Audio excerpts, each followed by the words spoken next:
Big ജോ season 5 കണ്ട എല്ലാവർക്കും മനസ്സിലാവും യഥാർത്ഥത്തിൽ വിജയിച്ച ഞാൻ തന്നെയാണ്. പിന്നെ ഞാൻ ആ കപ്പങ്ങ് ഗിഫ്റ്റ് കൊടുത്തതാണ്.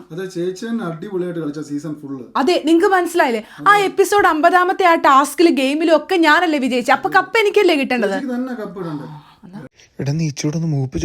എന്തെങ്കിലും ഒരു കണ്ടന്റ് കിട്ടും.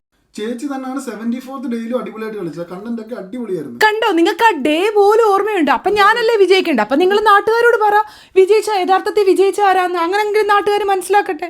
പ്രിയമുള്ളവരെ നമസ്കാരം. ഇന്ന് ശുംഭ തിരുവനന്തപുരത്തിൻ്റെ ഒരു വീഡിയോ ഞാൻ കണ്ടു. ഈ കപ്പ് എനിക്ക് ഗിഫ്റ്റ് ആണെന്ന് പറഞ്ഞുകൊണ്ട്.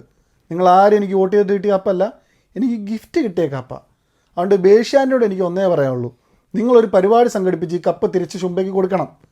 അല്ലെങ്കിൽ ഞാനിത് തിരുവനന്തപുരത്ത് കൊണ്ടുപോയി കൊടുക്കും. ചേച്ചി മകിലിന്റെ വീഡിയോ കണ്ടിരുന്നു, കപ്പുമായിട്ട് ചേച്ചിയുടെ വീട്ടിൽ വരുന്ന പറയുന്നതായിട്ട്. ആഹാ, തിരുവനന്തപുരം വെഞ്ഞാറമൂട് പോസ്റ്റ് ഓഫീസിന് 2 അപ്പുറത്തുള്ള PO നമ്പർ 690101 വീട്ടിലെങ്ങാണോ അവൻ വന്ന അവന്റെ മുട്ടുകാൽ അടിച്ച് ഞാൻ പൊട്ടിക്കും. കട്ടായി. നിങ്ങൾ ഇച്ചിരി കയറ്റി അടിച്ചോണം കേട്ടോ. എങ്ങാണോ അവൻ കപ്പും കൊണ്ട് വന്നാലോ.